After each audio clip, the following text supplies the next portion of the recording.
The final Go Fest event of 2022 is only days away, and there's a couple of things you might want to know. What Pokemon should you hunt? Are raids worth it? What the heck is even going on? For starters, the date and time. The final Go Fest finale event will be happening Saturday, August 27th from 10 a.m. to 6 p.m. local time. Nice little 8-hour banger. And remember, if you bought the Global Go Fest event back in June, you get this event for free. If not, this event will cost around $11 USD. That rhymed, it wasn't supposed to, I'm sorry. And for those who didn't buy the ticket, who are debating spending $11, is it worth it? We'll get into that. But first, let's give an overview of the event, how to prepare before, and how to play during. Because this event wasn't free, might as well maximize it. Realistically, there's only 3 things that you need going into this event: Pokemon storage, bag storage, and balls. This week, I'd recommend popping into your Pokemon storage and taking out the trash, going through your Pokemon that you don't need and transferring them out. You probably should have somewhere between 200 to 500 Pokemon worth of free space in your Pokemon storage, depending on how much storage you can afford. And I'd recommend doing the same thing with your item inventory. Just go through and delete items that you don't really need. Whenever I delete items, I always delete the regular potions and super potions. I stay around 100 hyper potions, I stay around 100 revives, and I pretty much transfer every single berry except for silver pineapples and golden raspberries. But when it comes to balls, you're probably gonna want somewhere between 200 to 500 Pokeballs, maybe 100 to 200 Great Balls, and around 100 Ultra Balls. Obviously, you could have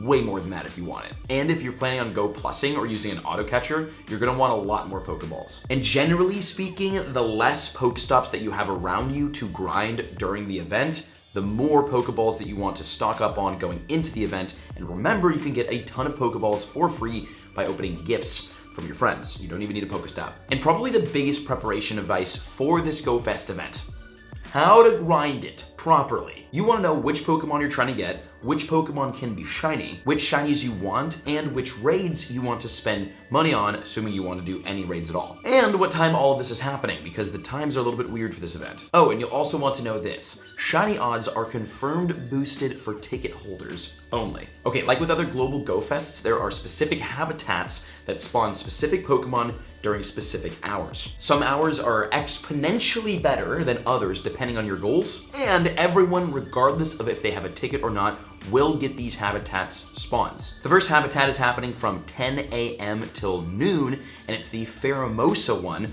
which will spawn Shaman, Scarf Pikachu, Scyther, Pinsir, Sudowoodo, yes, Hitmontop, Meditite, Anorith, Kricketot, Woobat, and Karrablast. All of these Pokemon can be shiny, and some of them are actually pretty meta-relevant. For starters, the Shaman Scarf Shiny Pikachu is a super big target, mainly because it will most likely never return after this event is over. That'll make it one of the more rare shiny Pokemon in Pokemon Go. Scyther evolves over to Scizor, which has a brand new Mega Form, which is really good. Currently the number 2 Steel type and number 1 Bug type. It is a monster. That's definitely a great Pokemon to get XL candies for, which is made easier if you have a high level Mega Scizor. Hitmontop is a super duper rare shiny. Meditite evolves into Medicham, who is a monster in the Great League, and Pinsir will eventually get a Mega Form. Hour 2 is going down from noon till 2 p.m., and it's the Buzzwole habitat, which will spawn Shaman Scarf Pikachu, Machop, Geodude, Hitmonlee, Hitmonchan, Magmar, Numel, Cranidos, Drillbur, and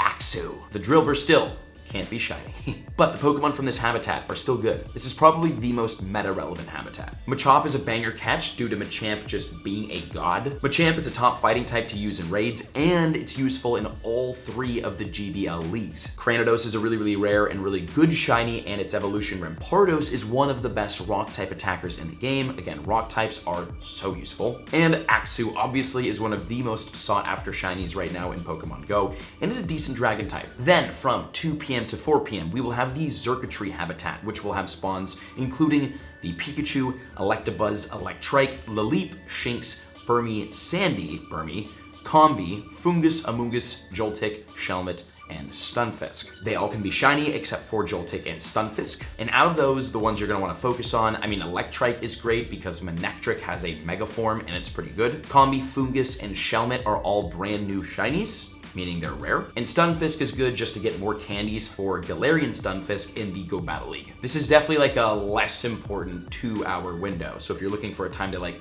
chill and get some lunch, Probably Circuitry hours. And finally, we'll have the Nihilego hours from 4 p.m. to 6 p.m., which will spawn. Oh, sorry, the Nihilego hours. Bulbasaur, Pikachu, Clefairy, Tentacool, Chansey, Tangela, Omanyte, Chikorita, Turtwig, Burmy, the plant Burmy, Mana, Frillish, Swirlix, and Skrelp. All of those can be shiny except for Frillish and Skrelp. And these hours, by the way, are actually banger hours. And they're the last hours of the event, which is nice. We've got Bulbasaur spawning, which is just great candy. Venusaur, Mega Venusaur is the #1 grass type in Pokemon Go. Chikorita is great candy to farm because its evolution Meganium is really, really good in the Great and Ultra Leagues. Mana is actually a brand new shiny released during this event, which is really exciting. This is like the new shiny hunt, and it's a really good shiny. And speaking of, Swirlix was actually just released shiny for the first time in Japan, so no one has it really on this side of the world at least. And it's also a great shiny. We'll be hunting that one. And don't forget, ticket holders will have exclusive spawns on their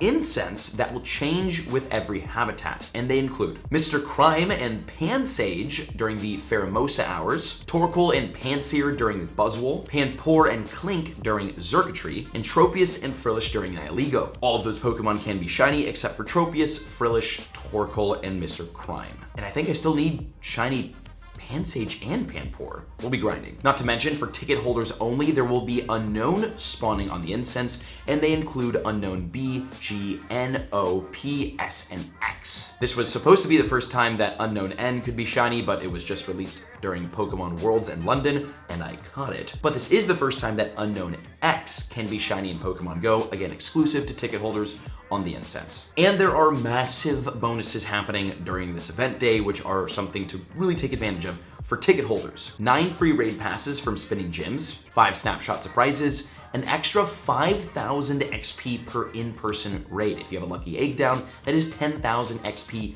per in-person raid. Incense will last 3 hours. We get 3 times XP for spinning gyms and Pokestops. Oh my god. And we all get half hatch distance. If you need XP and you're grinding to like level 50, which requires 179 million lifetime XP, this is a really good event to grind. There will also be special research that will give encounters with Skyform Shaman and several other things. And this is how it works. This is kind of confusing. At 10 a.m., regardless of if you have a ticket or not, everyone will get a special research story. But if you have a ticket and complete that story, you'll get a second one at noon. And if you have a ticket and complete that one, you'll get another at 2 p.m. And if you complete that and have a ticket, you'll get the final ticket exclusive special research story to encounter Shaman. So with every habitat comes a new special research storyline and research line for ticket holders. And what about the raids? They're important.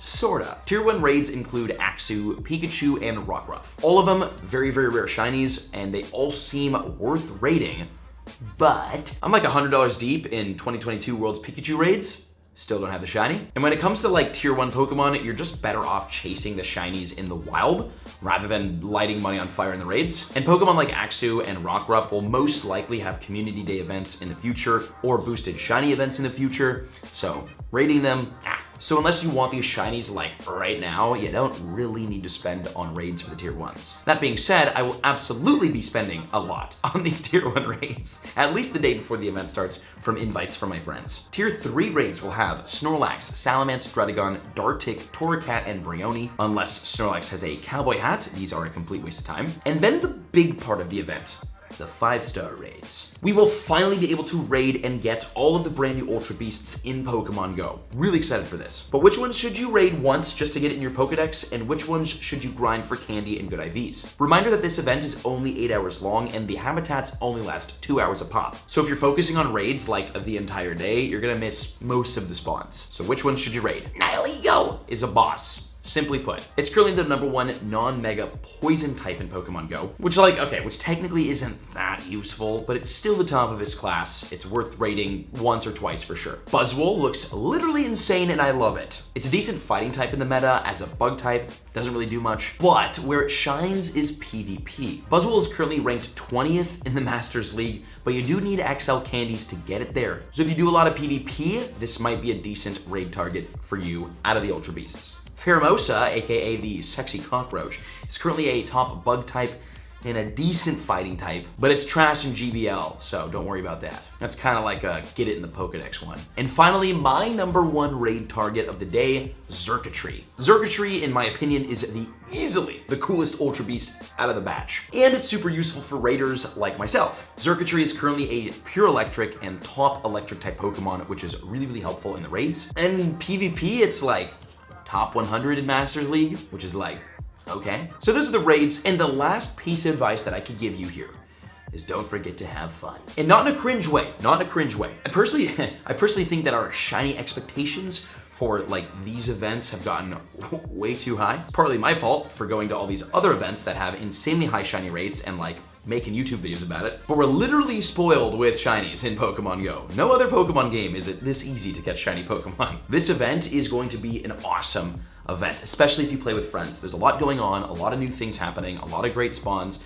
It's good. But if the only thing you care about is going out and catching 50 shinies, you're gonna be disappointed. You're gonna have a bad day. It's all about perspective, baby. Go out there, enjoy the event with your friends. Hope you enjoyed the video. Hope this was helpful, and hope to see you in the next one. If you enjoyed, check out the other videos on screen, and I'll see you during Go Fest.